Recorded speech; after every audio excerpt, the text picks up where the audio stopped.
이야기를 했다는 거예요. 이제 예수님께서 십자가를 지시기 이틀 전입니다. 근데 벌써 이 두 갈래의 길로 나눠져 있다는 거예요. 하나는 유황을 옥합을 깨뜨린 여인, 또 하나는 그것을 비방한 가룟 유다. 과연 여러분들은 어느 길로 가시겠습니까? 가룟 유다의 길입니까? 아니면 옥합을 깨뜨린 여인의 길입니까? 오늘 새벽에 사실상 이 옥합을 깨뜨린 여인에 대해서 우리가 상고를 했어요. 말씀을 나누었어요. 근데 오늘 이 저녁에는 이 가룟 유다의 길을 우리가 묵상함으로써 우리가 선택하지 말아야 할 것들에 대해서 한번 알아보도록 하겠습니다. 자, 첫 번째로 이 유다는요, 주님의 뜻보다 자신의 뜻을 앞세운 사람이.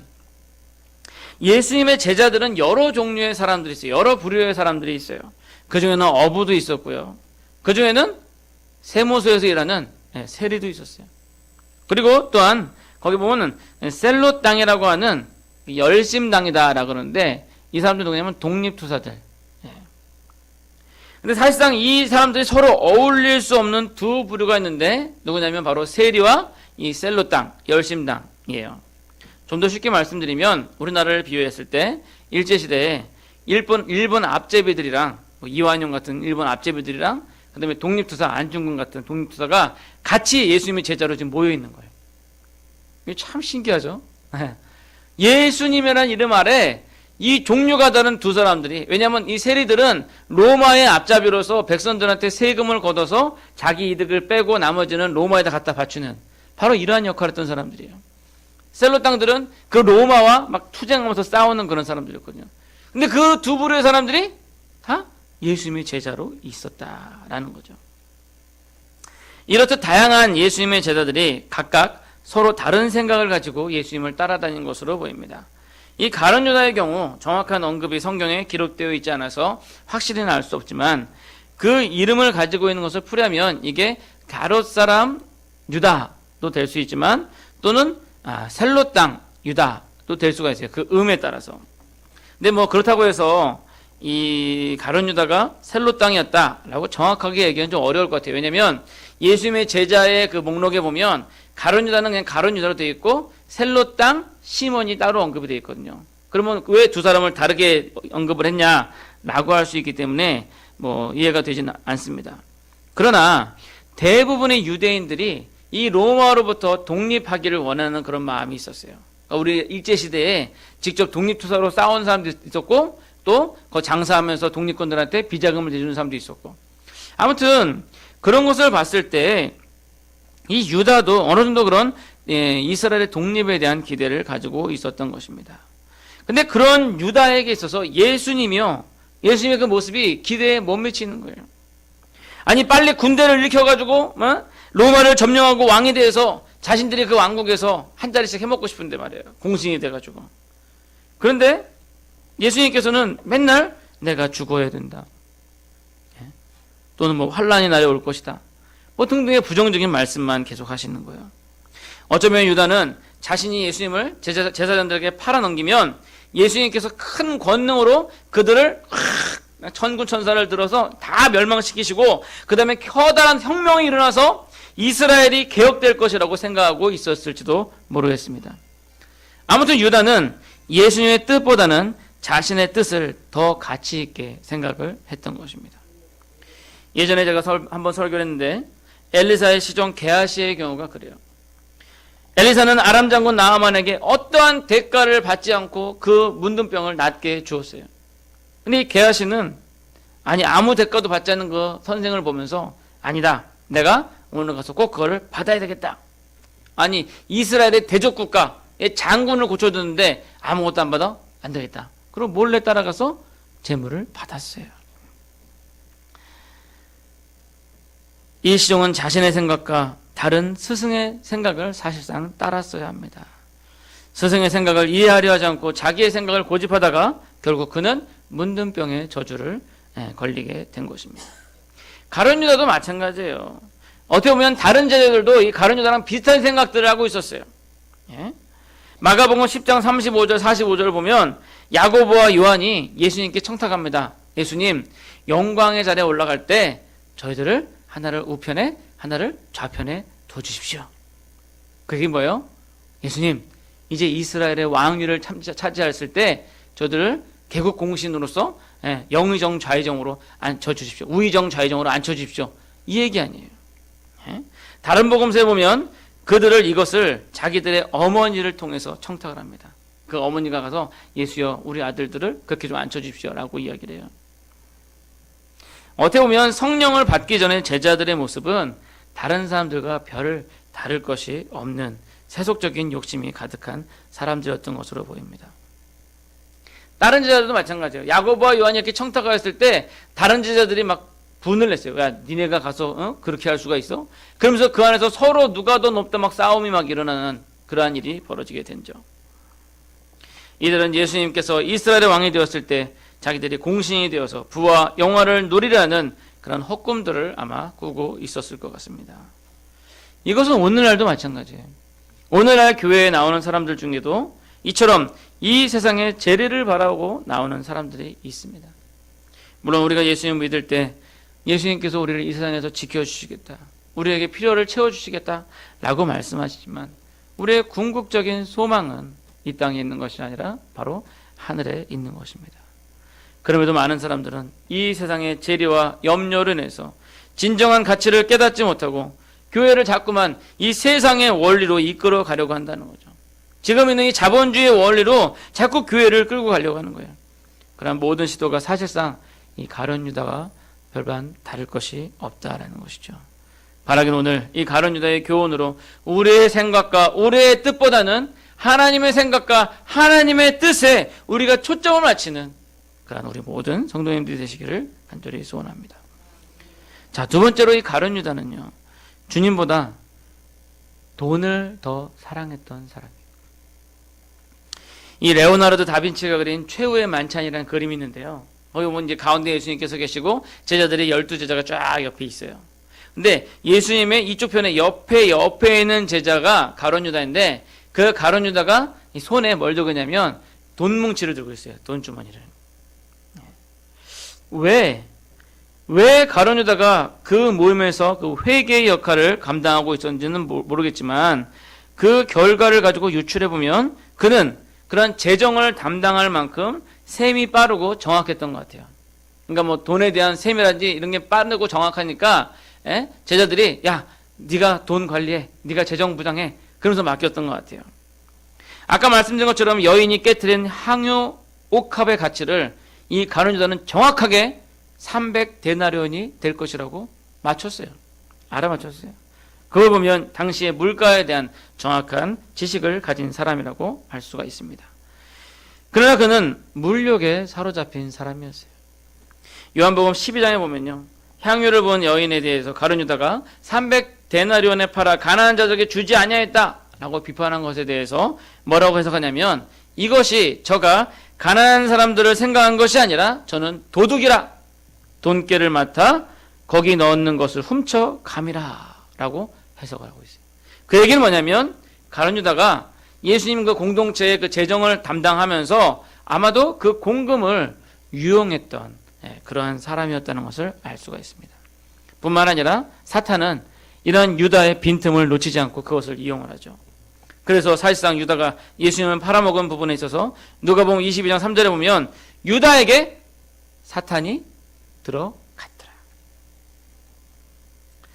유다에게 사탄이 들어갔다 해가지고 예수님 팔아넘긴 게 유다 잘못이 아니라 그 사탄 잘못이다 얘기할 수가 없어요. 유다는 그런 빌미를 주었고 결국 사탄의 달콤한 유혹을 이기지 못했던 것입니다. 어쩌면 이건 제 개인적인 생각입니다. 어쩌면 유다가 예수님 팔았던 은 30은 아마도 이 유다가 횡령한 돈, 그래가지고 야 이거 내가 예수님이 돈인데 이거 썼는데 이거 채워넣지 않으면 큰일 나겠다 해가지고 그 금액이었을 수도 있을 것 같아요. 이제 성경에 나와 있지 않기 때문에 제가 이것을 뭐 확신하게 얘기할 수는 없습니다. 물론 이제 구약 성경에 있는 뭐 요셉을 판 돈이라든지 그런 어떤 예수 그리스도의 어떤 대가에 대한 그러한 신학적인 의미가 있지만 제 개인적으로 생각할 때 그런 상상이 되어지더라고요. 말씀을 준비하면서. 어쩌면 유다는 스승을 그렇게 팔아도 스승의 권능으로 적들을 물리치고 그러면서 자기의 허물이 덮어질 거라고 생각했을지도 모르겠어요.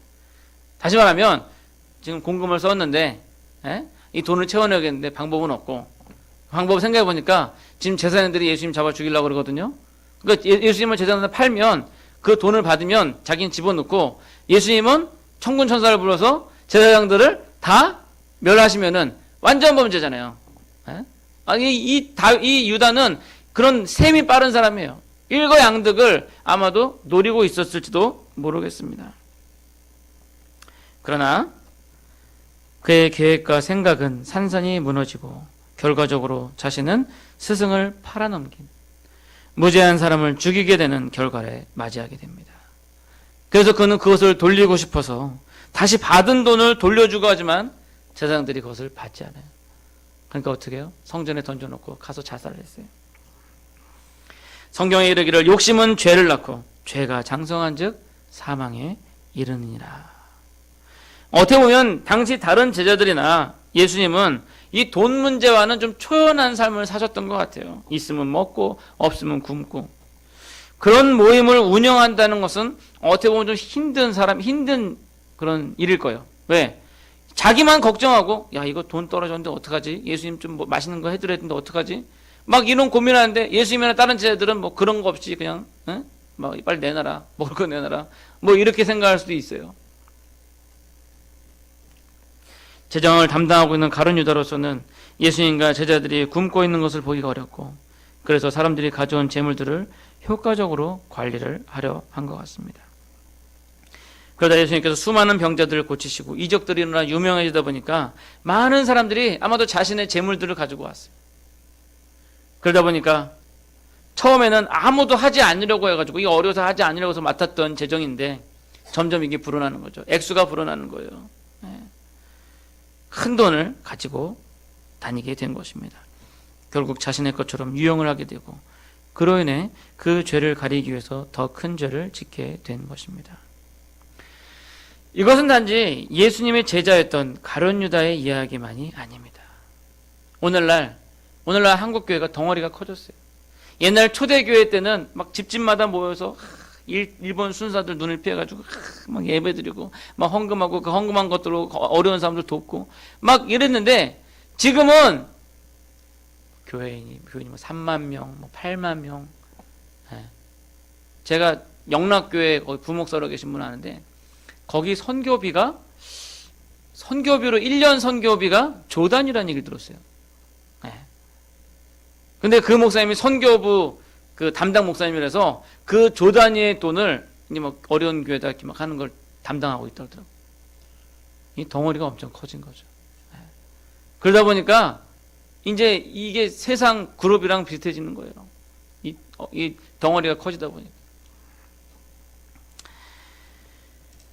이것을 통해 우리는 우리 자신을 돌아보고 혹시나 우리도 이러한 유혹에 넘어갈 수 있지 않을까 조심해야 할 것입니다.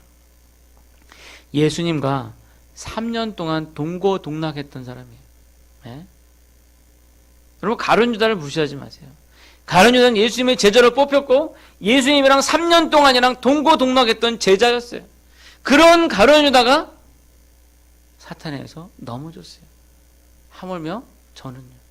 하물며 여러분들은. 우리도 다 이렇게 넘어질 수가 있어요. 결국 뭐예요? 바로 욕심을 버리고 주님보다 돈을 더 사랑하지 마시기 바랍니다. 디모데전서 6장 10절에 보면 돈을 사랑하는 것이 일만 악의 뿌리가 된다. 돈 필요해요. 저도 돈 필요해요. 저도 돈이 있으면 좋겠어요. 좀 어려운 사람도 돕고. 그러나 그 돈을 우리 하나님보다 더 사랑하게 될 때 그것이 일만하게 뿌리가 된다는 것입니다.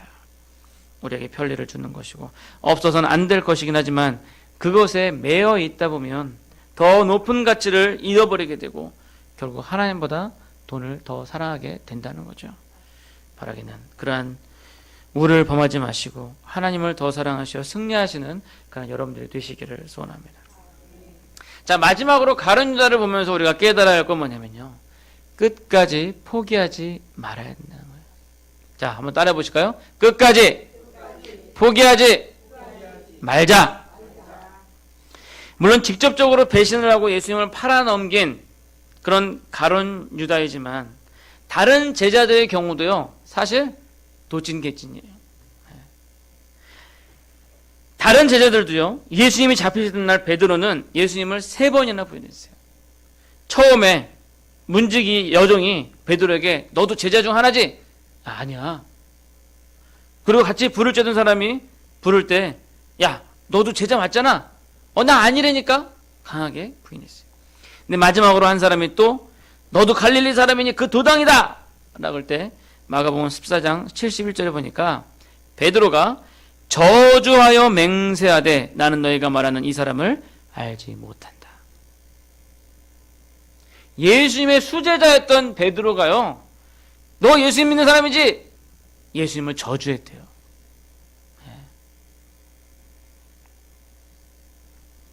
자신의 스승을 저주했던 것입니다.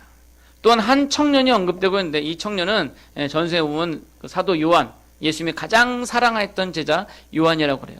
근데 이 청년이 혼이불을 이렇게 덮고 이렇게 가다가 너 예수 믿는 사람이지? 그러면서 딱 이불을 잡으니까 그 이불을 벗어던지고 도망갔어요. 알몸으로. 벌거벗고. 얼마나 그 군병들이 무서웠으면요. 너 예수 믿는 사람이지? 잡으니까 그걸 벗고는 빨개 벗긴 채로 도망을 갔다니까요. 이러한 제자들의 모습을 한마디로 요약한 것이 마가복음 14장 50절이에요. 제자들이 다 예수를 버리고 도망하니라. 여러분, 스승을 판 놈이나 잡힌 스승 두고 도망친 놈이나 제사 알겠다고 스승 저주하고 부인한 놈이나 다 똑같은 놈들 아니에요? 다 똑같은 놈들이에요. 그러나 베드로는 3번의 닭 울음소리를 듣고는 밖에 나가서 심히 통곡하고 회개하였던 것을 볼 수가 있습니다. 다른 제자들도 마찬가지예요. 다른 제자들 이렇게 회개하였더니 결국 부활하신 예수님을 만나고 다시 한번 스승을 섬길 수 있는 그런 기회를 얻게 되었던 것입니다. 그리고 예수님의 승천하심을 보고 성령을 받아서 예수의 복음을 증거하면서 담대하게 자기 죽음을 각오할 수 있는 그런 사람들이 되었어요. 그러나 이 가룟 유다는 그럴 기회를 잃어버렸어요. 왜요? 그는 은 30을 성전에 던져놓고 가서 자살을 했어요. 어쩌면 가룟 유다가 살 수 있는, 어쩌면 그것이 가룟 유다가 할 수 있는 가장 쉬운 일이었을 거예요. 자기 생명을 버리는 거. 너무나도 괴로우니까 내가 원했던 건 아닌데 이렇게 됐으니까 가서 생명을 버리는 거 어떻게 보면 쉬운 방법이었을 것입니다. 자기 생명을 끊음으로 말미암아 모든 책임을 면할 수 있을 것이라 생각을 했을지도 모릅니다. 그러나 그가 간과하고 있는 것은요, 우리의 생명은 단지 이 생뿐이 아니라는 거죠. 스승인 예수님께 이 가룟 유다는 들었어요. 내가 영생을 너에게 주러 왔노라. 영원한 생명이 있다. 따라다니면서 3년 동안 들었어요. 그럼에도 불구하고 그는 그것을 믿지 못하고 영원한 생명에 대한 믿음 없이 그대로 자살을 택함으로써 그는 영원한 형벌을 받게 된 것입니다. 아마도 자신을 팔아 십자가를 지게 되었지만 아버지, 저들의 죄를 용서해 주십시오. 자기들이 하는 일이 무엇인지 모르고 있습니다. 그렇게 십자가상에서 기도하셨던 예수님께서는 아마도 가룟 유다의 죄까지도 용서해 주실 것이었습니다. 그러나 유다는 그것을 발로 차버리고 자살하여 용서함 받을 기회조차 얻지 못하게 된 것입니다.